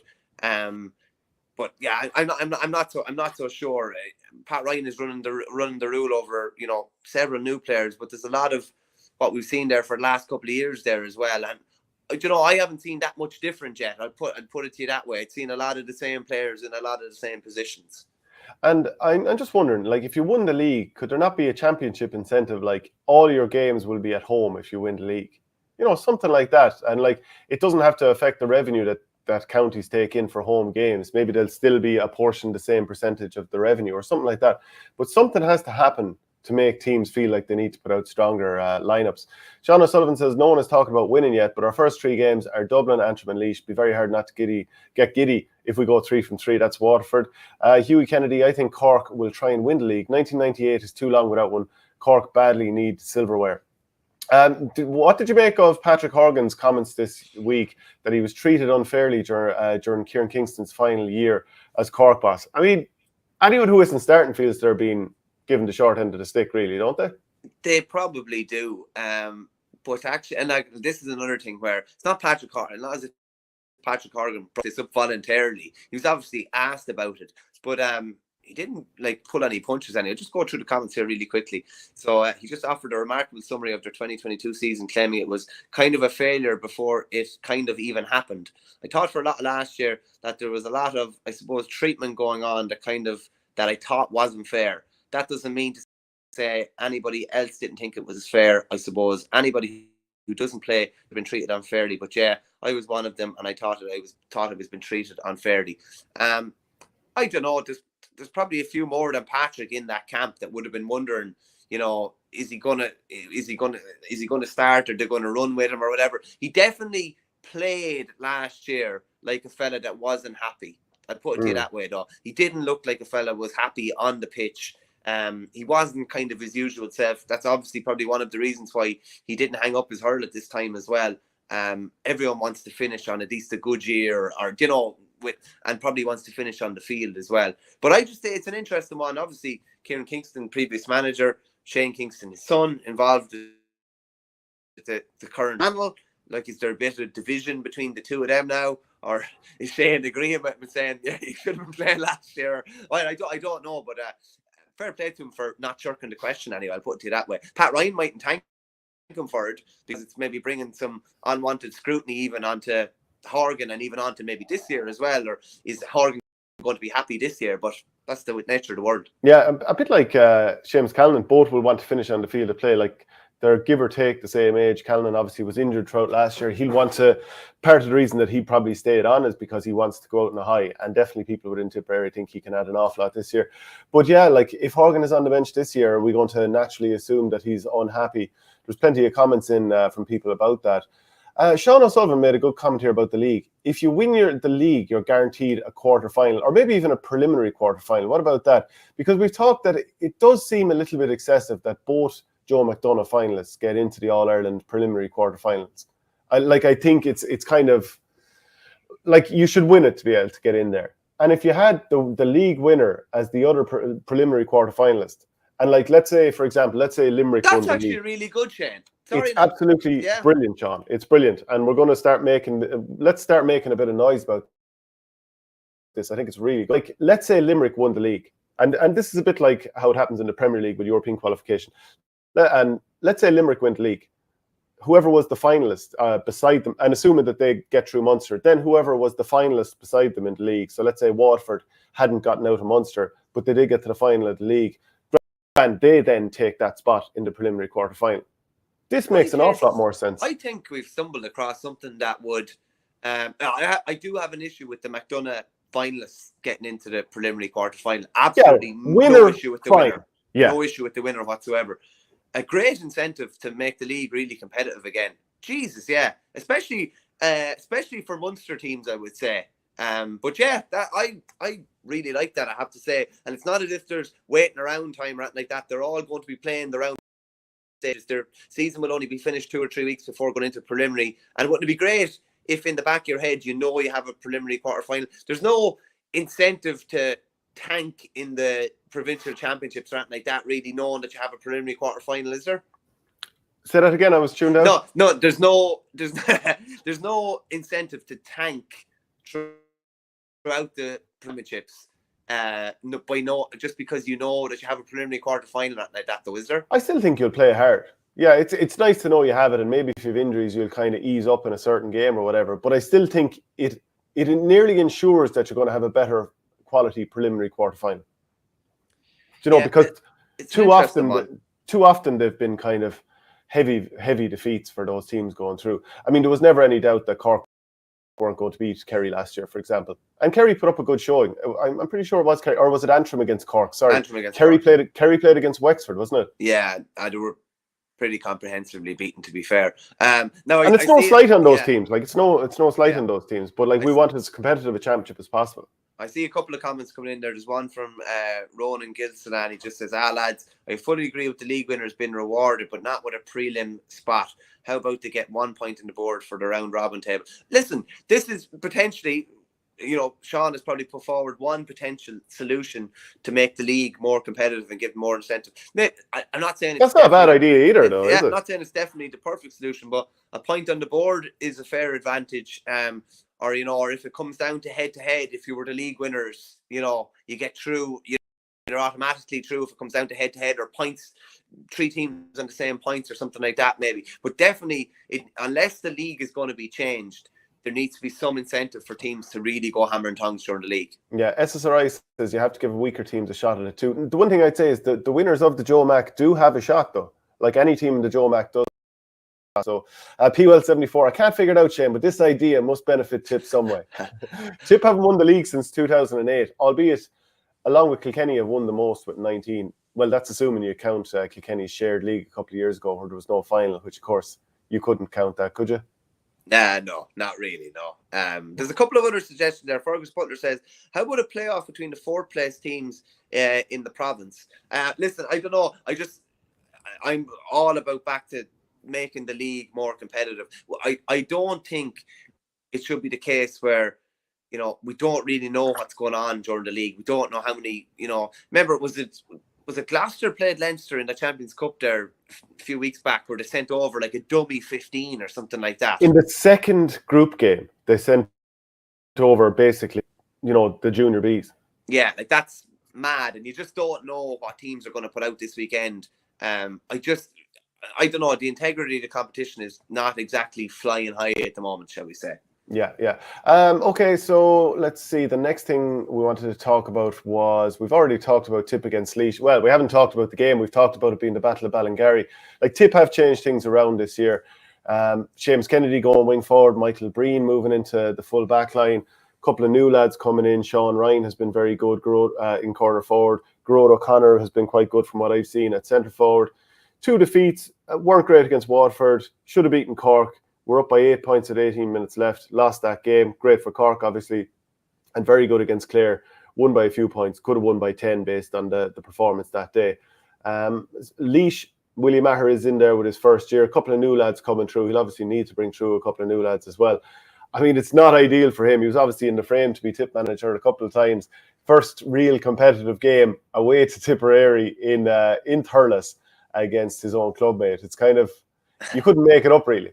No, I was speaking to him briefly earlier on in the week, and I just said to him, like, did you ever envisage yourself walking into Semple Stadium wearing any colours other than blue and gold? And no, he just couldn't. Like, and he said it's taken him a while probably to get his head around it. He's had a while since the fixtures were made, but it's it's definitely, the GA is a mad way of throwing up this kind of thing. Like, the first match has to be against the clubmate, has to be against the county that I'm sure he sorely wants to manage, you know, in a few years. Like, so it's a bizarre one. I think he's got a clean bill of health pretty much, and like we've seen in recent years, like, Laois have been down like 5 or 6 bodies for a lot of big games, different stages, or coming in or coming off. And like, I think if the one thing Willie Maher is able to do in Laois is to, you know, get the vast majority on the pitch and keep them on the pitch, that'll be half the battle. Because there's always been 3 or 4 big names. We've been saying it for every game. Oh, Laois are down, whoever. Cheddar was able to list off 5 or 6 lads nearly after every game. And they don't have a monster pick like others have, so they need to have everybody on the pitch. So on 2 sidelines for the Laois against Tipperary will be Waterford legends. Tony Brown with the Tipperary setup, Dan Shanahan with the Waterford. Pure Hatchet says, Enda Heffernan at wing back for Tip, great lad and a good man for a night out in Connacht. Great memories. So he's been doing quite well throughout the league as well. The next game to talk about, we'd kind of already started talking a little bit about Cork against Limerick. Limerick had a disappointing league last year. I mean, as in disappointing for us watching them. I'm sure they didn't care. They went on and won the All-Ireland. And you want to get out of the league, probably see more game time for Cathal O'Neill and maybe Aidan O'Connor, maybe Adam English and so on and so forth. I don't really think they care too much if they win the league or anything like that. They just want more players for their 26. Yeah, Colin Coughlin, probably Fergal O'Connor, Aidan O'Connor, Shane O'Brien. They want lads to put their hands up. I'd say the league is probably very important for someone like Richie English, I'd say, as well, to try and stake a claim to get back into the team. Like, I don't know, has any team got, like, well, maybe you'd say Kilkenny with someone like Richie Hogan, a hurler of the year, but like, they have an all-star in waiting, like, ready to come on, but he just can't get onto the team. Like, and it's a great sign for Limerick's competitiveness. But probably maybe getting a look at David McCarthy in goals again. He played, I think he played all of the Munster League. Just getting a look at someone like that, just in case something does happen to Nicky Quaid, because with Barry Hennessy gone, who's obviously, I think he's signed up to do a coaching clinic, an OurGame coaching clinic soon as well, which is great to have. But with him gone, you know, just in case that deputy is called into play, they need to have somebody ready to go. So David McCarthy would probably play a league game or 2, I'd imagine. Yeah, this will be the first time that Brian Lohan will have his Clare team out since the All-Ireland semi-final last year, when, let's be honest, they were absolutely terrible that day against Kilkenny and were beaten out the gate. They're against Westmeath at home in Ennis on Sunday at 2 o'clock. So Division 1 after taking the 2A title last year. And Joe Fortune was talking about, is there a need to go back to the old Division 1A and 1B where teams were ranked? And he goes, it makes sense, and it gives teams like ourselves, Laois, Offaly and Antrim down in Kildare, a chance to stay up there for a couple of years. I saw with Dublin under Anthony Daly that they dropped back to 1B. It was nearly the making of them. They just got a small bit of breathing space. There's a foot in your throat. By the way, Clare won the All-Ireland, and Cork got to the All-Ireland final, both in 2013 from Division 1B. Galway won it too as well, won the league and the All-Ireland from 1B in 17, yeah. Yeah, because the top 6 teams was so cutthroat, and then the next 6 teams in Division 1B was, there was some good teams, and then there was a couple of very winnable games if you were one of the top tier 1B teams. Anyway, he says they just got a small bit of breathing space. There's foot in your throat every week in 1A, and it just gave them a chance and an opportunity to go back a year, have a really high caliber of opponent, but at the same time, it wasn't as cutthroat as this is. That's what these boys earned, though, and when I go to the dressing room, it doesn't frighten them either. They're proud men, and they want to be there. There's no point in winning 2A if you were to get in the van and go back down and play 2A again. They want to be playing Limerick at home, but it's an eye-opener. Other teams aren't the All-Ireland winners, and really quality players that have won at the highest level underage. For the likes of ourselves and Laois and Antrim, it's about getting these lads into a mentality that's about the long-term aim of playing at the highest bracket as long as possible. So Clare will be expected to win this game. But look, Westmeath, I've seen a little bit of their pre-season games as well. Some good, some bad, but definitely they have good quality players there. Yeah, this is like basically the Walsh Cup was the only time when Joe Fortune could run the rule on blooding new players. How do you blood new players how do you blood players against Limerick and Clare and these type of things? You just can't really. So his players would have been in those 3 games, and they managed to get against Antrim and were, competitive-ish against Dublin at different stages. But again, they need to have their best players on the pitch too. Like they can't afford an injury to Niall O'Brien or Killian or Tommy Doyle or any of these lads. They all need to be on the pitch. Yeah, Richard Hogan's comment here. This is obviously linking the league to the championship. Points for winning the league into the round robin sounds good to me. Winners get 3, finalists get 1, something like that. I'm thinking maybe 2 points if you won the league going into your round robin, 1 if you got to the final, because 2 is equivalent to a win. And that's a nice little start, whereas 3 is like 2 results. It's probably just that little bit too much. But yeah, I think both of those ideas are good. Quick one for you as well. The leagues, the Group 1A and Group 1B need to be altered as well, though, don't they? Because you're going to have, let's call it a spade. Group 1B is weaker than Group 1A. So does it need to go on the ranking system of 1, 2, 3, 4 again, kind of, or? Yeah, I mean, again, if you win the league, I like the idea of this preliminary quarterfinal. I just think that's kind of tasty, because I just think one team coming through from the Joe McDonagh is enough. That'd be where I'd lie on that. We're going to talk about the Harty Cup as well. You can see it this weekend on Stream Sport and Munster GAA. So that's a good place to tune in for that. We're going to look at some of the highlights of the semi-finals here. By the way, you can get the link to where you can get those streams underneath the video description on YouTube, and we'll tweet out the link as well. But here's Cashel against Ardscoil Reach in their semi-final, the highlights. There, and on the run is Mark O'Brien. O'Brien still going here. Mark O'Brien with the strike. Mark O'Brien has got the for Beg Caravan there. It's Caravan that has it. Needs a bit of help. Gets away for a yard or so. Beg Caravan has levelled the contest there. Excellent score. Connolly's had 2-siders as well, Leo. Absolutely, yeah. Gone over the bar, yeah. Lead for Cashel, in particular. He's really developing as an inter-county hurler. And he has nailed that one. Has Fintan Fitzgerald. Excellent against Our Lady's Temple Moore here. As off they go here. It's Adam Daly on the run. Bit of danger here for Ardscoil. Adam Daly with the strike. 2-point lead here for Chance now for Sean Morrissey to clear his lines. Plays it over towards Fintan Fitzgerald. Good block down in front of him. Fitzgerald does well. He lost the early. Boots it back to Mikey Gavin. Gavin's going from range here. Mikey Gavin has struck that one. Sensation. It's going to drop. It's going to drop over the bar. Cashler there again. Nearly handled it on the ground. Did the Cashel defender. On this occasion, Ushin O'Donoghue, Shane Buckley decides to go long, gets it away from his defence. Good take in there, over across to David McGrath now. McGrath's going to go from 45 metres out. John O'Keefe is there as well. Scully comes, doesn't collect on. It's a chance here for Cashel. The shot comes in from Adam Daly. Leo to get out and trying to just get the ball in their hand. They've done it this time. Over the bar. Should be a score here for Ardscoil. And they've nailed it this one. Good finish from that's good news for Ardscoil. He's on here. They're going to have another chance here. It's Collins again to put one between them.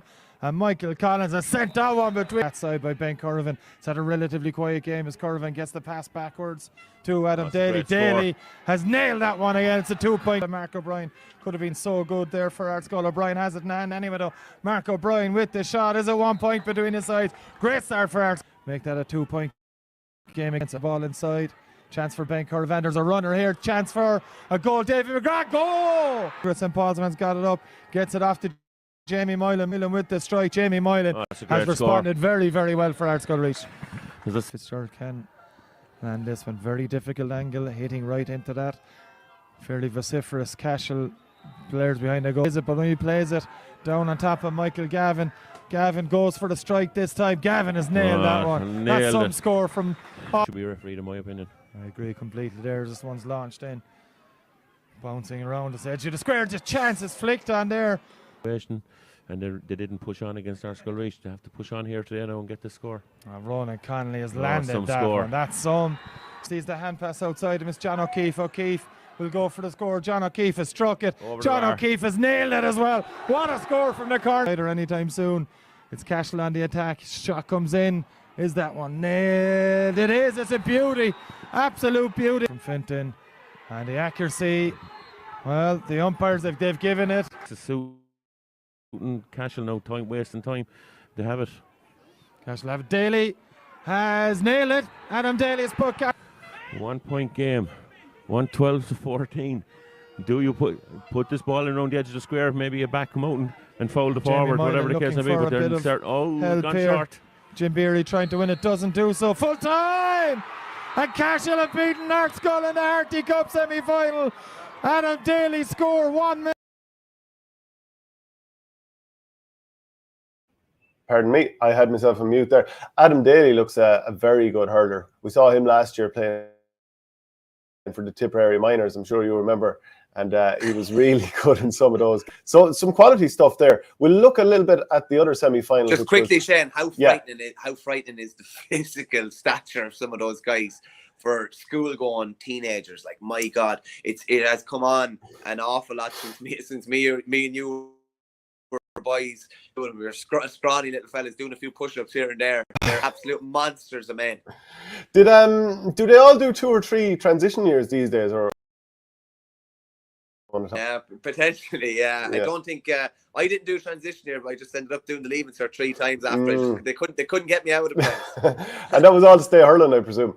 1 year to stay hurling, and then because of neglecting the Leaving Cert twice, I had to go back and really put all my eggs into the basket the 3rd year. Yeah.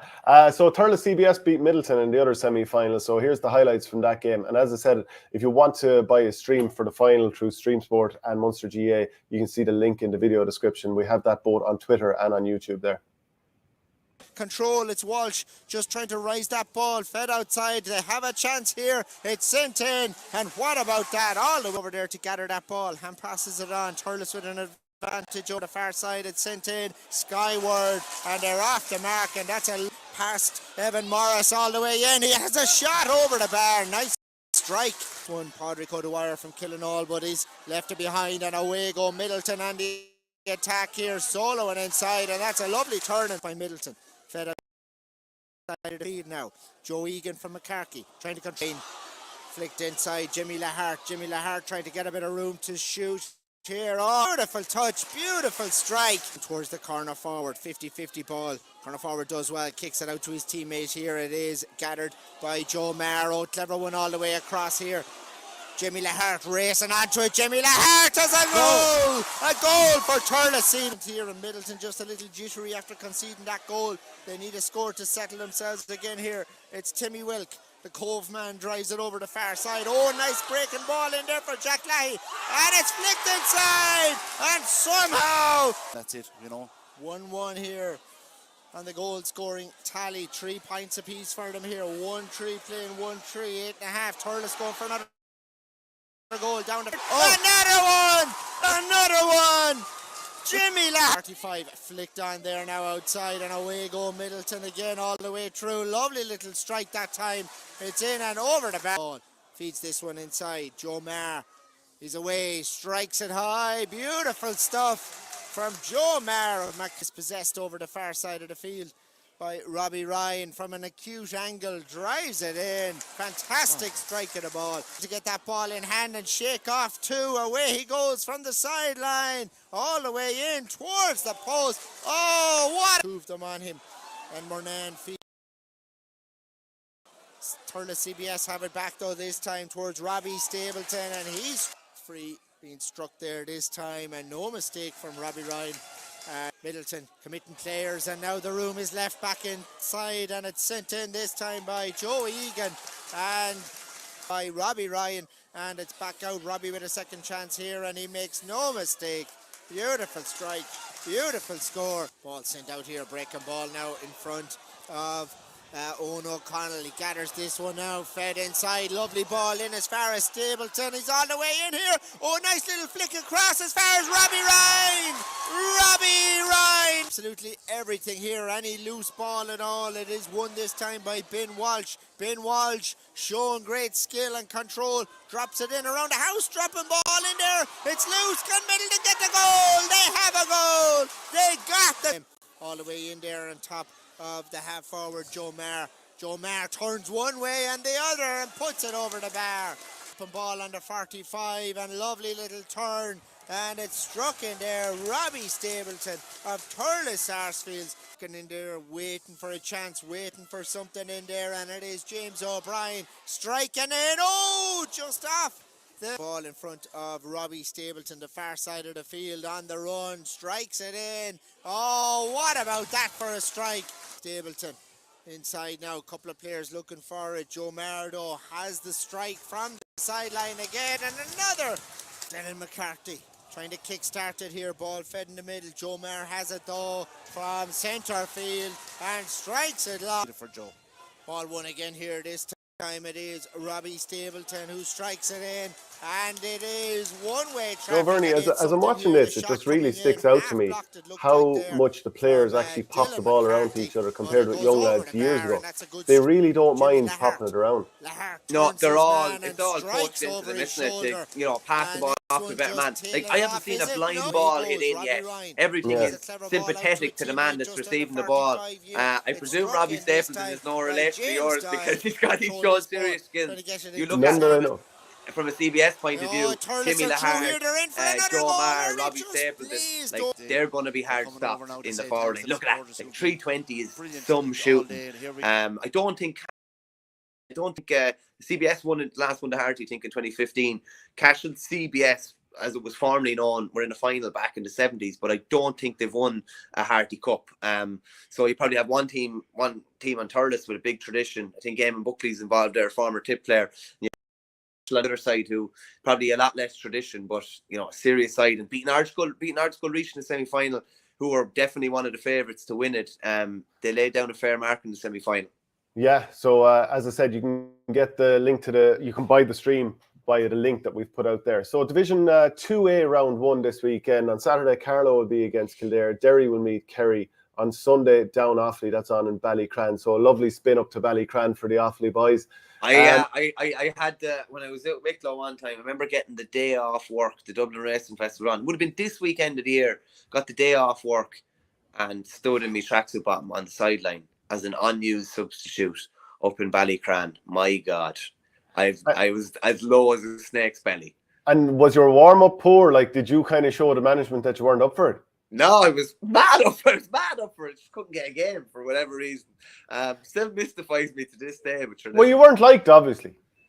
Clearly. Yeah. Why? What's not to like? So, as I said, those are the 3 games as well. We'll talk more about them next week. Again, you're kind of flying blind at the moment in terms of trying to preview too much with these games. Meath against Wicklow in Division 2B. Tyrone will meet London. This is Tyrone's first game since the passing of Damien Casey. And I was reading some quotes with Michael McGuinness in the Irish News, and he was saying, Saturday will be an emotional night for everybody involved, but we've talked to the players about this, and the important thing is playing the game and winning the game. Damien was about 10 or 12 years. He never missed a game. This will be our first competitive game that Tyrone hurlers will play in 11 years without Damien Casey. So Tyrone, they were promoted from Division 3A to face London, who finished 4th in Division 2B last year. So, definitely going to be an emotional occasion for them. And Donegal will meet Sligo in Letterkenny. The 2 teams met twice last year, with the Donegal winning the group clash by 2 points. Sligo gained revenge by winning the semi-final before ultimately losing to Derry in the final. Division 3A will see Louth against Armagh, Monaghan against Fermanagh, and Mayo against Roscommon. New territory from Mayo, who dropped out of 2B last year after losing a relegation playoff to Verney's Wicklow, and Fermanagh were promoted from 3B after beating Longford in the final. Division 3B, Longford, Cavan, Warwickshire, Leitrim. Warwickshire dropped down from 3A after taking only 1 point from 5 games last year. We've already mentioned the Harty and the Leinster finals on this weekend. Quiz time with Verney. We have a little quiz, all right. I try not to make them too easy. So we're going to go with 6 questions. I have 6 of them here. I'm going to give you an option for one of them, and the other ones are straight up answers, okay? So 6 questions. Shane, you write your answers down as we go along here as well. I think you might be muted there at the moment. You write your answers down as we go along. And viewers, I want all 6 answers together. No one answer in like that. All 6 together, okay? So who was the Kilmacud Crocs player that came on for Darragh Mullen, the controversial 16th man? I'm going to give the option here. Was it Shane Horn, Luke Ward, Conor Casey, or Tom Fox? So who was the Kilmacud Crocs player that came on for Darragh Mullen, who obviously the controversial 16th man in the All-Ireland Club Football final? Shane Horn, Luke Ward, Conor Casey, or Tom Fox? Another club question here. Second question. Who was the top scorer in the All-Ireland Club Senior Hurling final between Ballyhale Shamrocks and Dunloy? So who was the top scorer between Ballyhale Shamrocks and Dunloy in the All-Ireland Club final a couple of weeks ago? Okay. So who was Croke's 16th man? Who was the man that came on for Darragh Mullen? Who was the top scorer in the hurling final? Next question, number 3, is who captained the... Sorry, who came on with Darragh Mullen? Fair point. Yeah, that's true, actually, yeah. Third question is, who captained the Meath ladies footballers to All-Ireland senior titles in 2021 and 2022? I'm glad I got a hands over the face. That's kind of what I was looking for. Because there's probably bigger names that we know of more. She's a defender as well. So who captained the Meath ladies footballers to All-Ireland senior titles in 2021 and 2022? Question 4. The next 3 are All-Ireland hurling final top scorers. Okay. 1998. Who was the top scorer in the All-Ireland senior hurling final? 1998. Okay. God almighty. Next question is the 2009 All-Ireland final, hurling final. Who was the top scorer? Okay. And the last one is the All-Ireland senior hurling final top scorer 2010. So the 3 All-Ireland hurling final top scorers are 98, 2009, and 2010. Okay. We've no one in yet, thank God. I'm hoping, I'm puzzling a few people here with a bit of luck anyway. That's the plan of it. I'm just basically trying to ruin people's days here. And do you want me to give you my answers now, or leave it a little bit longer? We have one answer in, but it's from A Sully 180. There's a couple of right answers in there, but there's a couple of wrong ones in there as well. Yeah, go on, give it. I won't tell you which ones are right or wrong, but give me your answers. Okay, well, look, number 19 who came in, and I'm going to go with Conor Casey. And I know he was number 19. Tom Fox had come in for Paul Mannion at the same time, so it couldn't have been Tom Fox. Second one, I'm going to go with TJ Reid, be the top scorer in the final. I know Owen Cody got 1-5 from play, but I feel like Reid might have got 10 points, including the freeze, 9 or 10 freeze, because he got 4 sidelines. Or sorry, 4 65s. I'm going to go with the captain. Is it Mary Kate Lynch? No. Okay, so I'm wrong there. 1998, I'm going to go... Now, generally, you pick players from the losing teams, don't you, to be top scorers? I've tried to... this is not from the losing team. Okay, well, I had Joe Dooley written down. No. Oh, I'm thinking he would have hit the freeze. Oh, God, no, you're thinking of Johnny. Oh, damn it. Okay. Also incorrect. Yeah. I'm going to go 2009 Owen Kelly. I think he got 13 or 14. Yep. And I'm going to go with Lara Corbett 2010 because of the hat-trick. No, I go back through the answers here because everybody has had time to assemble their answers. So yeah. Conor Casey was correct. He was the man that came on for Darragh Mullen, or came on with Darragh Mullen. Owen Cody was the top scorer in the All-Ireland Club final. TJ only got 7 points. I think it was 4 65s, 2 frees, and 1 from play. Shauna Ennis is the Meath ladies captain. 1998 All-Ireland final was Brian Wheelaton, 1-6, having started the game wing back. 2009 was Owen Kelly, 13 at the best. to me, one of the best All-Ireland final losing performances. Thought he was unbelievable that day. He fought, I think, 9 frees, 4 from play.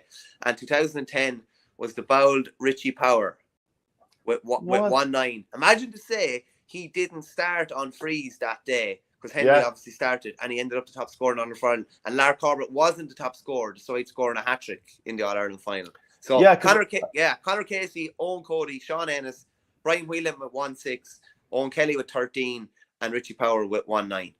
Decent effort from Fergus Butler here. He got a few of them, half of them right. He got Sean Ennis, Brian Whelan, and Owen Kelly. So that's not bad going as well.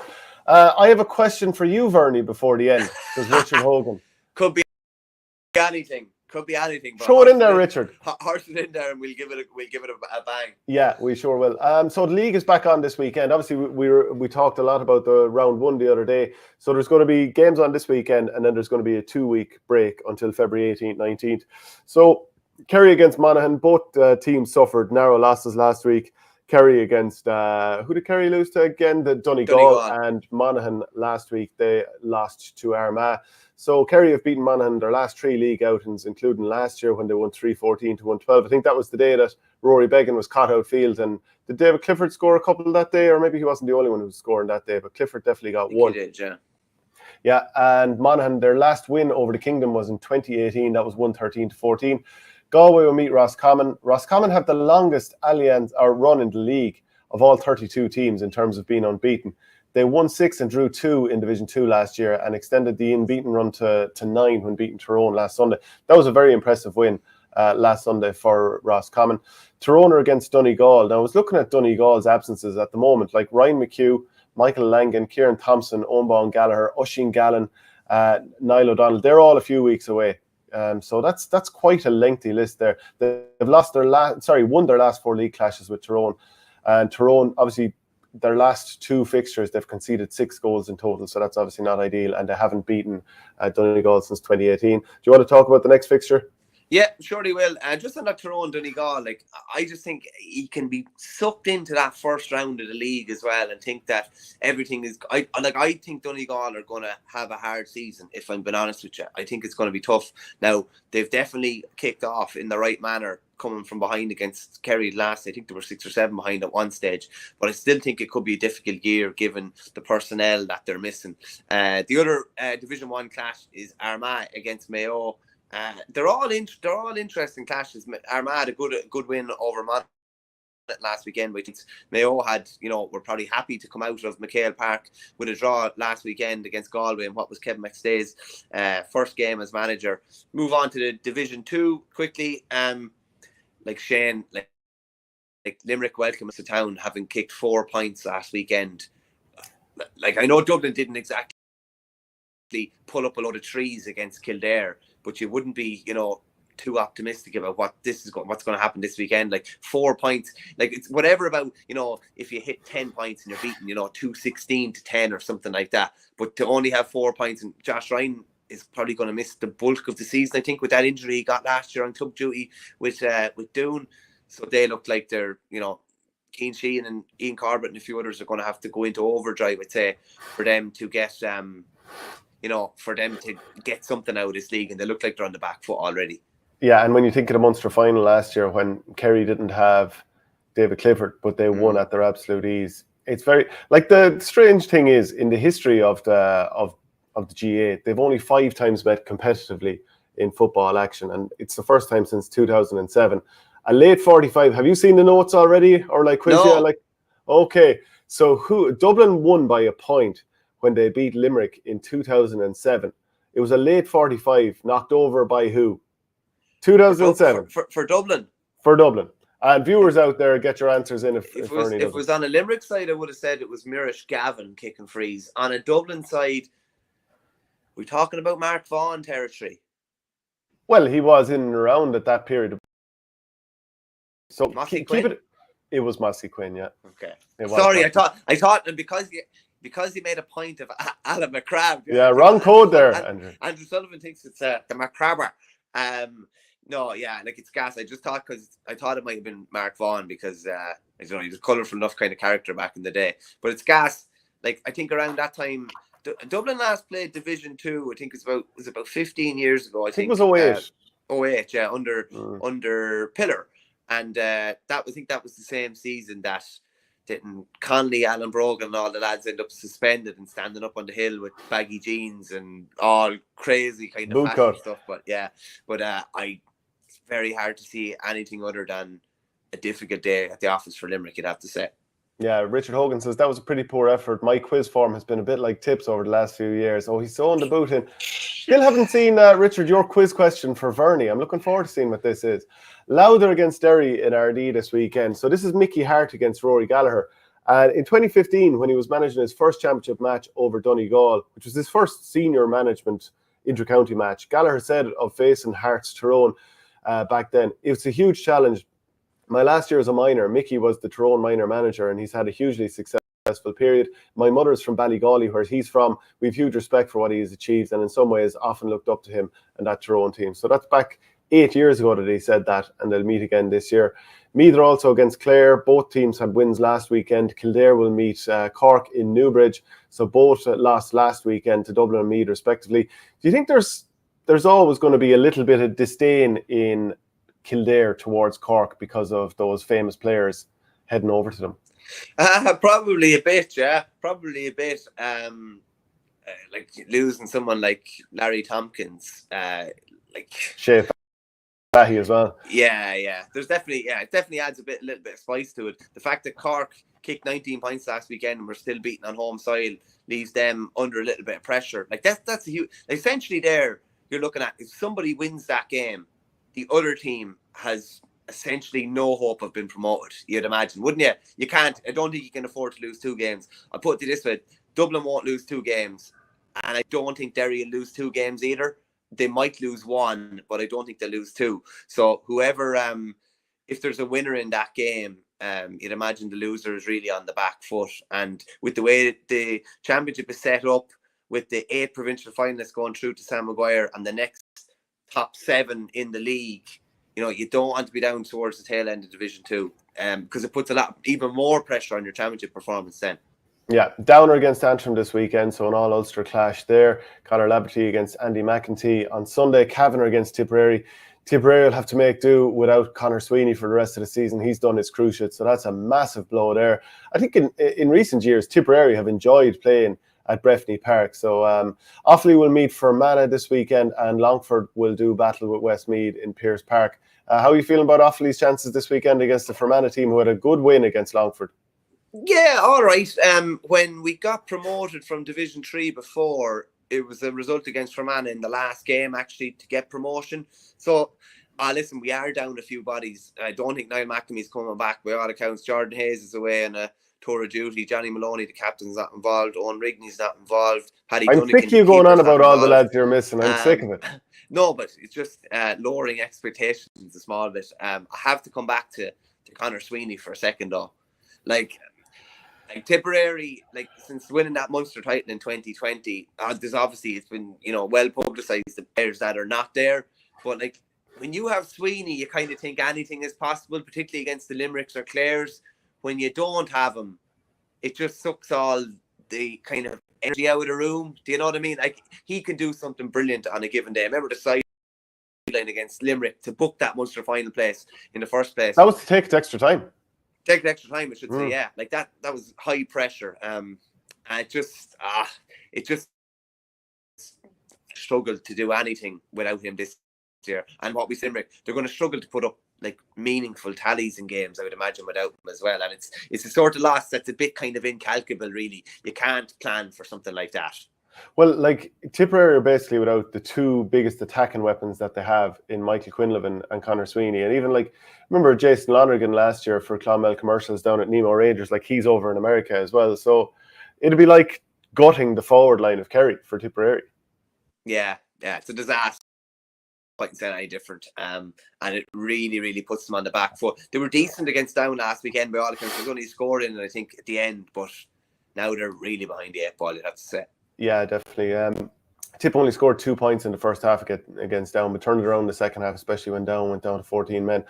Division 4 will see Waterford meet Carlow. Waterford had a disappointing loss last weekend, and they're down players this year. London are against Leitrim. Wicklow will meet Sligo, and Laois will do battle with Wexford.